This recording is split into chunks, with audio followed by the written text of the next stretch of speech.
একটি রহস্যময় আইল্যান্ড যেটা 140 বছর পর পর দেখা যায়। সেখান থেকে একটি রেডিও মেসেজ আসে। আসলে মেসেজটি কে বা কেন দিয়েছে তা জানার জন্য রহস্যময় আইল্যান্ডটি খোঁজার যাত্রা শুরু হয়। আইল্যান্ডটি পৃথিবী থেকে একদম আলাদা, যেখানে ছোট প্রাণী বড় দেখায় ও বড় প্রাণী ছোট দেখায়। আমরা কথা বলতেছি journey to the mysterious island, যেটা 2012 সালে রিলিজ পেয়েছে। মুভিটি IMDb থেকে 6.5 রেটিং পেয়েছে। মুভিটা জুলস ভার্নের লেখা বিখ্যাত উপন্যাস থেকে নেওয়া হয়েছে। চলো আমরা এখানে সময় নষ্ট না করে গল্পের দিকে এগিয়ে যাই। এইরকম অ্যাডভেঞ্চার বাক্যমূলক বাংলা ভাষায় মুভি দেখতে আমাদের চ্যানেলটি সাবস্ক্রাইব করে আমাদের পাশেই থাকুন। মুভির শুরুতে আমরা দেখতে পাই শন বিনা পারমিশনে স্যাটেলাইট অফিসে ঢোকার কারণে পুলিশ তাকে পিছন থেকে ধাওয়া করতে থাকে। এই অবস্থায় শন পালানোর জন্য একটি বাড়ির মধ্য দিয়ে যাওয়ার সময় সেই বাড়ির সুইমিং পুলে পড়ে যায় এবং পুলিশ তাকে সেখানে ধরে ফেলে। সেখানে শনের সৎ বাবা হ্যাঙ্ক শনকে ছাড়ানোর জন্য চলে আসে। পুলিশের সাথে হ্যাঙ্কের একটি ভালো সম্পর্ক ছিল, এ কারণে পুলিশ কোনো ঝামেলা না করে শনকে ছেড়ে দেয়। শন তার সৎ বাবা হ্যাঙ্ককে পছন্দ করে না। শন চায় তার নিজের লাইফ নিজের মতো করে চালাতে। শনের স্যাটেলাইট অফিসে যাওয়ার কারণ শনের কাছে কিছুদিন আগে একটি রেডিও থেকে মেসেজ আসে। মেসেজটি স্পষ্টভাবে বুঝতে পারে না, এ কারণে সে রেডিও রিডিং বাড়ানোর জন্য স্যাটেলাইট অফিসে যায়। মেসেজটি আসে একটি রহস্যময় দ্বীপ মিস্টেরিয়াস আইল্যান্ড থেকে। শনের দ্বারা আলেকজান্ডার এই মিস্টেরিয়াস আইল্যান্ডটি খোঁজার জন্য তার জীবনের পুরো সময়টা পার করে দেয়। এখন শনের দাদা 2 বছর ধরে নিখোঁজ। শন মনে করে রহস্যময় দ্বীপ থেকে শনের দাদা আলেকজান্ডার তাকে রেডিও মেসেজটি পাঠিয়েছে। রক বলে মিস্টেরিয়াস আইল্যান্ড নামে কোনো দ্বীপ নেই, এটা শুধু তোমার ভুল ধারণা। কিন্তু শন এই কথা মানতে চায় না। এই জন্য তারা দুইজনে এই রহস্যময় মেসেজটির সূত্র খুঁজতে থাকে। মেসেজটির কিছু অংশ পড়ে তারা বুঝতে পারে জুলস ওয়ান্ট এই রহস্যময় দ্বীপ সম্পর্কে 3টি কিতাব লেখে আলাদা আলাদা 3টে ভাষায়। কিতাবগুলো লেখা হয় প্রায় 500 বছর পূর্বে। এই 3টি কিতাবই শনের কাছে ছিল।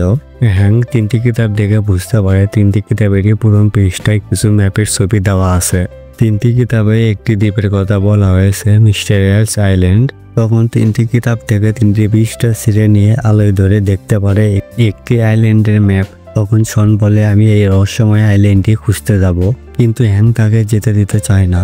পরে অবশ্য হ্যাঙ্কও রাজি হয়ে যায়, কিন্তু একটি শর্ত, শনের সাথে হ্যাঙ্কও যাবে। এরপর তারা পালাও নামে একটি শহরে আসে। এখানে একটি জাহাজের কাপ্তানকে বলে তাদেরকে রহস্যময় আইল্যান্ডে নিয়ে যাওয়ার জন্য, কিন্তু কাপ্তান বলে ওখানে কোনো আইল্যান্ড নেই, ওখানে শুধু জাহাজের কবরস্থান। ওখানে একবার কেউ গেলে তা ফিরে আসতে পারে না। হ্যাঙ্ক কাপ্তানকে $1000 দিতে চায়, তবুও কাপ্তান যেতে রাজি হয় না। $1000 কথা শুনে অন্য একটি পাইলট যেতে রাজি হয়ে যায়। পাইলটটির নাম গাভাপ্পা। গাভাপ্পা তাদেরকে তার হেলিকপ্টারের কাছে নিয়ে যায়, কিন্তু হ্যাঙ্ক এই হেলিকপ্টার দেখে তাদের পছন্দ হয় না। এটা একটি নষ্ট পুরাতন হেলিকপ্টার ছিল। তখন গাভাপ্পার মেয়ে কল্যাণী ওখানে আসে। কল্যাণীকে দেখে শন প্রথমে পছন্দ করে ফেলে। কল্যাণীকে তাদের গন্তব্যের লোকেশন দেখালে কল্যাণী বলে ওখানে কোনো আইল্যান্ড নেই, ওখানে যাওয়ার জন্য $2000 দিতে হবে। এ কথা শুনে হ্যাঙ্ক এখানে না যেতে চাইলেও শনের জন্য তাকে $2000 দিয়ে যেতে হয়। হেলিকপ্টারে করে যাওয়ার সময় শন কল্যাণীকে ইমপ্রেস করতে চায়, কিন্তু কল্যাণী তাতে পাত্তা দেয় না। কিছু দূর যাওয়ার পর তারা সামনে সুনামি দেখতে পায়। গাভাপ্পা হেলিকপ্টার নিয়ে আর সামনে এগোতে চায় না, কিন্তু শনের জোরাজুরিতে এগোনোর জন্য প্রস্তুতি হয়। আর কিছু দূর যাওয়ার পর হেলিকপ্টারটি সুনামির আঘাতে ধ্বংস হয়ে একটি আইল্যান্ডে পড়ে যায়। কেউ ভাবতেও পারেনি এখানে কোনো আইল্যান্ড থাকবে, কিন্তু তারা যা মনে করেছিল এরকম কিছুই নাই এই আইল্যান্ডে। পুরাতন একটি মানুষবিহীন আইল্যান্ড। তখনই শন একটি সুড়ঙ্গ দেখতে পায়। সুড়ঙ্গ দিয়ে কিছু দূর যাওয়ার পর তারা অবশেষে রহস্যময় আইল্যান্ডটি খুঁজে পায়, যেখানে বড় জীবজন্তু ছোট দেখায় এবং ছোট জীবজন্তু বড় দেখায়। আইল্যান্ডটির পরিবেশ ছিল একবারে মনোমুগ্ধকর, যে কোনো কেউ দেখলে আইল্যান্ডটিকে ভালোবেসে ফেলবে। গাভাপ্পা বলে এখন আমাদের ফিরে যাওয়া উচিত এই রহস্যময় আইল্যান্ড থেকে, এখানে আর কোনো আমাদের কাজ নেই। এই কথা শুনে হ্যাঙ্ক বলে এখান থেকে ফিরে যাওয়ার মতো আমাদের কোনো সামগ্রী নেই। শনের দলে আলেকজান্ডারকে খুঁজে আমরা তার রেডিও দিয়ে রেস্কিউ টিমের কাছে সাহায্য পাঠাতে পারবো, এটা ছাড়া আমাদের কোনো এখান থেকে আর ফিরে যাওয়ার উপায় নেই। তখন তারা সবাই শনের দলে আলেকজান্ডারকে খুঁজতে বেরিয়ে পড়ে। কিছু দূর যাওয়ার পর বুঝতে পারে তারা কাকলাসের ডিমের উপর দিয়ে হেঁটে যাচ্ছে। গাভাপ্পা বলে আমাকে ক্ষুধা লেগেছে, একটা ডিম অমলেট করে খেলে পেট ভরে যাবে। পাশেই কাকলাস ঘুমিয়েছিল। সে সময় গাভাপ্পা একটি ডিম ভেঙে তার ভিতরে ঢুকে পড়ে, আর এই শব্দে কাকলাসটি ঘুম ভেঙে যায়। আর ঘুম ভেঙে যাওয়ার কারণে কাকলাসটি তাদের উপর আক্রমণ করে। কাকলাসটি ছিল সাধারণ কাকলাসের থেকে অনেক বড়। এখানকার একটি প্রতিভা হচ্ছে এখানে ছোট প্রাণী বড় দেখায় ও বড় প্রাণী ছোট দেখায়। এই জন্য দ্বীপের নাম রহস্যময় আইল্যান্ড। এই আইল্যান্ডটি সবাই সবসময় খুঁজে পায় না, এটা 140 বছর পর পর দেখা যায়। যাই হোক, আমরা এরপরে দেখতে পাই তারা কাকলাসের হাত থেকে বাঁচার জন্য দৌড়াতে থাকে। এক সময় তারা দৌড়াতে দৌড়াতে একটি জায়গায় আটকে পড়ে যায়। তাদের পালানোর জন্য আর কোনো জায়গা থাকে না। তখন শেষ একটি উপায়, হ্যাং কাকলাসকে একটি ঘুষি মারে। এত বড় কাকলাসকে একটি ঘুষি মারাতে কাকলাসের কিছু হয় না, বরং কাকলাসটি তাদের উপর আরো খেপে যায়। এই সময় হঠাৎ দেখা যায় কেউ একজন গাছের ডুব দিয়ে কাকলাসটির উপর আক্রমণ করেছে। এই সুযোগে তারা কাকলাসটির হাত থেকে একটু সরে যায়। কাকলাসটির উপর যে ব্যক্তি আক্রমণ করেছিল সেটা আর কেউ ছিল না, শনের দাদা আলেকজান্ডার। আলেকজান্ডারকে খুঁজে পেয়ে শন অনেক খুশি হয়। তখন আলেকজান্ডারের কাছে সবাইকে তার পরিচয় করে দেয়। সে সময় আলেকজান্ডার জানতে পারে হ্যাং শনের সৎ বাবা। তখন আলেকজান্ডার বলে এই জন্য তোমাদের আসতে এত দেরি হয়েছে।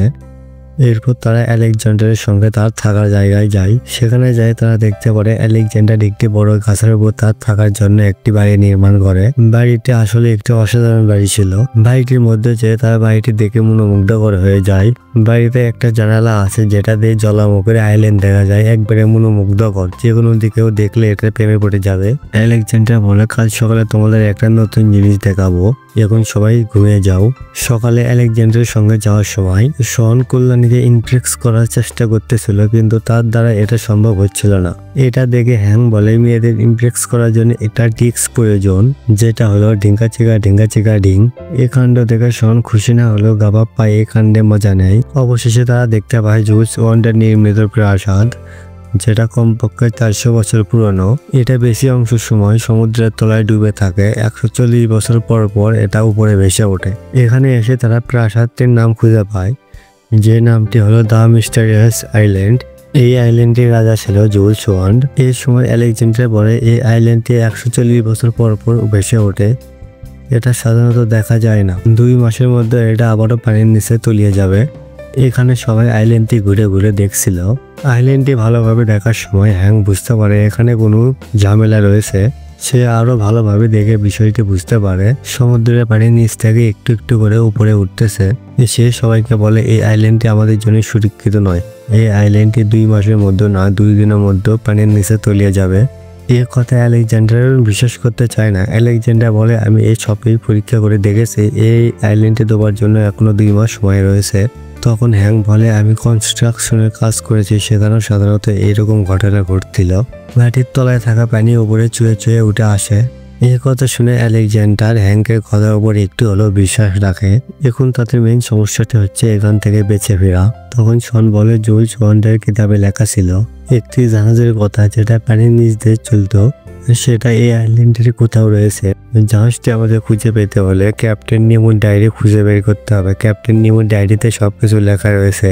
আলেকজান্ডার বলে ক্যাপ্টেন নিমো অনেক আগে মারা গিয়েছে, তবে তার সমাধির মধ্যেও তার ডায়েরি থাকতে পারে। ডায়েরিটি খোঁজার জন্য তারা ক্যাপ্টেন নিমোর সমাধির ওখানে চলে যায়।